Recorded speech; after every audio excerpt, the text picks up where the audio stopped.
Has your confidence ever been knocked in your leadership career? Not because you weren't capable, not because you weren't delivering, but because something happened. Maybe it was a really difficult boss, or maybe you were passed over for a promotion or a restructuring, or maybe it was a comment that somebody made years ago that you still carry with you today. One thing I've learned after coaching hundreds of the most high performing, amazing women in leadership is that most women don't have a confidence problem. They have a confidence wound, and they're still carrying it around today. So that's exactly why we are kicking off season 2 of the Lucy Gernon Show with this whole episode around confidence knocks and how you can rebuild yours. So let's get into it. This is the Lucy Gernon Show, a raw, unfiltered and candid podcast where ambitious women in leadership and entrepreneurship come each week for inspiration, a good old laugh and real relatable stories. Each week we'll be diving into life hacks, leadership tips and the hilarious side of current affairs and being a woman in female leadership in the business world. You can expect a mix of laugh out loud conversations, real talk with top business minds and solo episodes with yours truly that blend psychology, storytelling with practical tools and actionable strategies to support you to succeed in leadership and in life. So if you're an ambitious woman looking to grow, laugh and get a little bit more confident along the way, you are definitely in the right place. Hey there and welcome back to the Lucy Gernon Show. I am so excited. It's so good to be back with season 2 of the show. And this season we are talking all about confident leadership reset. So I am beyond excited to be here because I've taken a little bit of time out to really reflect on everything in my business. I have so many things I want to tell you. And if you're watching on YouTube, please subscribe. You will notice that my hair is no longer blonde. It's a little bit shorter, a little bit browner and a few little highlights. Who knows where it'll go next, but it's still me. I'm still here. Side note, fun fact, I actually have brown hair, but when the grays started coming through, I was like, okay, we need to get some highlights back in. But anyway, side note. We're here today to talk about you and confident leadership. And I really want you to hear me when I say this, is that today's episode is going to be transformational. You are going to leave up mindset shifts that you did not have before, because I really want you to know that you are worthy, that you deserve every bit of success that you have in your career, and that there's so much more that's possible for you when you do the work on and for yourself. Because like I said in the introduction, most women don't actually have a confidence problem. Most women have a confidence wound. And that's the thing that's holding us back today. So let's talk about the confidence knock that nobody is really talking about. You know that I'm an executive coach and I work with high performing women in senior leadership. I have women who are in big companies, the likes of MSD and Pfizer and McKesson and companies like that. I have women in financial services from the likes of State Street. I have women in smaller firms from all over the world, from the US to Europe to the UK and to, of course, my home country of Ireland. And no matter what industry they're in, they all have one thing in common, which is they are high achievers. And I love me a good high achiever. I love being around women who like achieving, love being around leaders who are making an impact in the world. And the women I work with, they are incredibly successful. They are usually in their 40s or 50s in industries like pharma and medtech and financial services and engineers and energy and tech and all of these amazing women in industries that are literally running our world today. Many of them are leading multi-million euro budgets or dollar budgets. Many are making billion-dollar decisions. Some are in startups, in smaller companies, some are in big companies, and it really doesn't matter because the challenges that women leaders face in male-dominated industries that are fast-paced, high performance is expected, they're the same. Because you want to be able to influence senior stakeholders. You want to have careers, right, that many people will admire. Yet when I start working with my amazing clients, confidence shows up in literally 80% of the goals that my 360 Leaders Club members set. And if you saw these women, they appear confident on the outside, just like I did for so many years. And it's not that they're not capable. It's far from it. It's actually that somewhere along the way, something has happened that made them start questioning themselves. And at one point or another, they gave away their personal power. And often they don't realize they're carrying it until they begin to work with me. They just know that they overthink. They often second guess themselves. They stay quiet when they should speak up. Or they find themselves overworking, working twice as hard as everybody else because they feel like they have something to prove. I remember one of my clients, Avril, she was on the podcast before, so we will link her episode in the show notes. She's an amazing lady who works in financial services industry, and she said that she was working hard to prove something, and she didn't know what she was working hard to prove. And ultimately, it was just this drive that she had to prove herself, right? But that ended up in health issues and needing to burn out and all of these things. And she realized that she was able to actually have it all as a female leader. And you absolutely can too. And the reason I know that is not just because I've worked with hundreds of women in senior leadership over the last 5 or 6 years. It's because I've been there.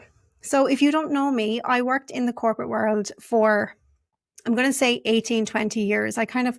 I started, I had my first director role when I was 21, and I am 45 now. Am I 46? I actually don't know. Isn't that terrible when you get to this age? Tell me I'm not alone, that you forget your age. But anyway, side note is I gave my life to my career. I worked in the pharmaceutical industry and I cared so deeply about the patient and the products we made and delivering at all costs. And, I remember feeling really important when I got that job and feeling like, wow, I can't believe that I'm working in this big brand, this big company. I worked in some big companies and some small ones too. But there was one time that I will never, ever forget. So my team and I worked in pharma industry. So anyone who works in pharma or medtech or any manufacturing, you'll know the pressure, especially in the pharmaceutical industry, where there's products coming off patent. We were in a startup. I did a couple of startups actually. And we were managing multiple tech transfers, which is essentially, for anyone who's not in that world, where you're bringing in like multiple products at the same time. Now, every product, there's a lot of work, not only to get it up and running in the manufacturing side, but I worked in the quality department. So I was over some of the lab operations and also over some of the sterile manufacturing. So we had a lot of work to do in lots of different areas. And there was so many transfers coming in at the one time. There was multiple regulatory inspections. My team at the time, I think I had something ridiculous like 25 direct reports at one time. And we had a huge increase in workload that was not forecast. And people were off sick. My kids were young at the time and I was carrying everything. And at the same time, right, I was struggling really badly with anxiety, depression. I used to overeat and drink wine just to soothe myself because I didn't have the tools I have now to regulate myself. And I gave everything to everybody else. And somehow, I don't know how I did it, but every KPI was great. I had never worked harder in my life. I was not going to drop a ball. And I remember walking into my end of year review. So it would have been the following quarter. I think we did end of years in March, if I remember correctly. And I remember I had worked so much the previous year and I had sacrificed a lot. Like so many of you listening, I know that you know this. And I'm walking into my end of year performance review and I'm walking down the corridor and I see my boss sitting in one of the meeting rooms that had a glass window. And when I knocked on the door, she kind of half smiled and she kept her head down. So I was like, this is a bit strange. So, okay. So I went in and she told me that I was in the meets expectation category. Now, if you're multitasking, come back to me. If you're a high performer and a high achiever like I am, you may as well fire me than put me in the meets expectation because I did not work my ass off to meet expectations. I worked hard because I wanted to exceed expectations. And I know I actually did.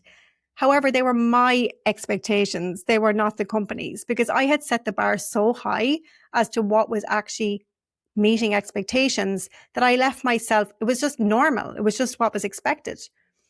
And then I would compare myself to my peers. So the department I was running, there was one of me at the time. There was 4 or 5 of my peers over another department. And they were constantly red and everything was a problem. And, they brought in all these consultants to help them. And then they got it back on track. And what do you know? They're all getting rewarded. And they were male. So I remember feeling physically sick, not because of the rating, but because my best just still didn't feel good enough. And that moment really, really knocked my confidence more than I realized at the time. And so I spent years undoing that work at the time for myself. And one of my 360 Leaders Club members described something very similar as well recently. She was very successful on paper, a senior leader. She was actually in, I believe it was medtech, or else it was aerospace. I think it was medtech. Yeah, no, she is. She's medtech. And she's a senior leader. She's respected. She's experienced all of the things, but she had been passed over. And even though she never really talked about it much, she carried that experience into every boardroom, every meeting afterwards. She would find herself second guessing herself when certain stakeholders were in the room. She questioned her judgment, and she often stayed quieter than she should have. The event was long over, had passed, but the story that she created from it was still running the show. And that's exactly what confidence knocks do. So if you have had a confidence knock in your career, first of all, you're not alone. And it is the work that I do. It's my most passionate work that I do with my clients, is supporting you to see yourself how others do, to get rid of those voices from the past that's telling you this horrible story about your capabilities that is just not true. And when I see the relief and the moments where the light bulbs drop, I could get emotional. I'm a crier. It's just so rewarding for me. And it's not that I'm like coming in to save or rescue anybody. Nobody needs that. It's that I know exactly what it feels like to feel like an imposter. I know exactly what it feels like to give your all and then get a kick in the teeth. And it's just the most horrible feeling. And if it wasn't for coaching and all of the tools and positive psychology stuff that I have learned, there's no way I would be where I am today. And that's what I love to help women with. So if you have had a confidence knock, here's some signs about how it might be showing up for you still today. So if you're still carrying it, see do any of these land. Number 1, you overthink decisions. Number 2, you replay and overthink conversations afterwards. Number 3, you might avoid putting yourself forward, or you might deflect to others, or kind of shy away a little bit, hoping that you'll be picked, but you're not going to put yourself out there. You wait to be noticed instead of actually advocating for yourself. And you work harder than anybody else, but it's not really for the business. What you're actually doing is you're doing it to kind of prove something. You struggle to believe that your success is deserved and that you constantly beat yourself up for not being better. Does any of that sound familiar? Because if it does, you may not call this a confidence knock. You might even label it as imposter syndrome, or you may not even know why you behave the way you do. But you can see the fingerprints of the past everywhere. And this matters because the problem isn't actually about what happened. It's about what happens next. Because when your confidence is knocked and you never actively rebuild it, it starts to affect so much. In fact, I just had a call with a new client. She's amazing. She's just joined 360 Leaders Club. And if you're interested in learning more about my professional development program in 360 Leaders Club, you can just head over to my website, lucygernon.com/360, and you can join the waitlist. But this lady was explaining to me how she had a confidence knock 9 years ago, and it was still affecting her today. Again, high performer, amazing lady. But it was affecting her sleep, her relationships, her visibility, her leadership, well-being, and really her ability to enjoy the success that she had worked so hard for. And that's something I hear so often from accomplished women in senior leadership, women who have, in their 40s and 50s usually, who have worked so hard to get to that level of seniority, and they feel a little bit trapped by the golden handcuffs. But at the same time, they're not actually getting the time or the mental capacity to be able to enjoy the fruits of their labor, because they're so busy doing the doing. They're so busy just working and feeling exhausted. Then some of them I speak to, have money built up in the bank, but they don't want to invest in themselves because that bloody confidence knock and that imposter syndrome has made them feel like they don't deserve it. And that frustrates me more than anything because I'm like, oh, I used to be like this too. I was like, I had the money there, but yet there was no way I'd invest in me. And in fact, one of my clients, it was her birthday yesterday as I'm recording this. So if you're listening to this, you'll know who you are. And she sent me the most beautiful voice note saying that 3 years ago, she joined 360 and she invested in herself on her birthday. And she sent me just the nicest message, just sharing how much she's changed over the last 3 years. She has, 360, you joined for 6 months, but some of my clients are with me years because they love the community and they love the learning and the growth so much. And she was, she's told me how much, her husband has seen the change and her kids see the ripple effect. And it just makes me so happy. And, this lady has a master's, she has all the qualifications, but she couldn't see what others saw because her confidence had taken a knock. So I want you to know that when you do the work and, as we were chatting about with this new lady who joined the program with me, she's like, Lucy, I'd listened to your podcast. I had done the books. I had done everything. I just can't get myself out of it. So if you ever feel like you're at that point, definitely reach out to me and you can head over to 360 and join the waitlist for when we're taking in new members again.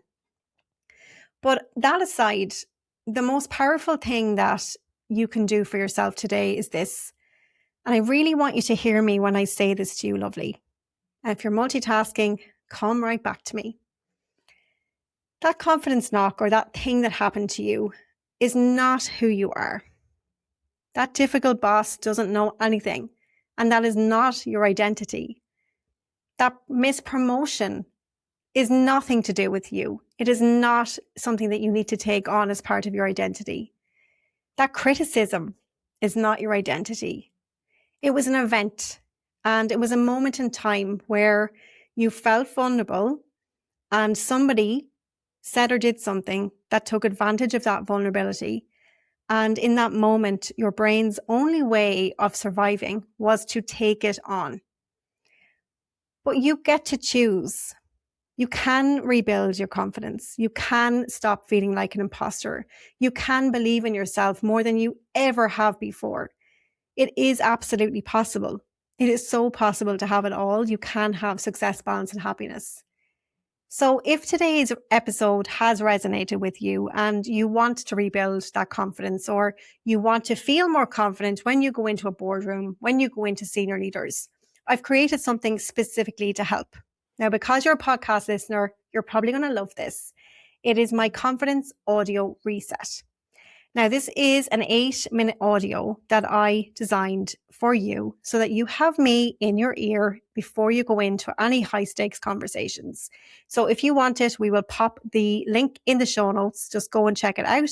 Or you can head over to lucygernon.com/confidence and you will find the audio there as well. So it's a really short but powerful resource to help you to rebuild the confidence and self-belief exactly when you need it. So you will walk into any room and you will absolutely own your worth. You can grab that in the show notes.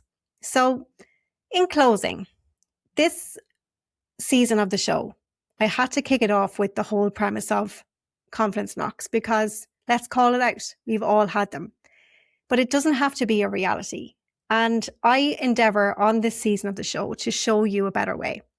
So on next week's episode of the show, we are joined by a very special guest who is a neuroscientist. His name is Dr. Brian Penny, and he was on my podcast before. And we had a fascinating conversation about why high achieving women become addicted to stress and how that very pattern is the thing that's keeping us stuck.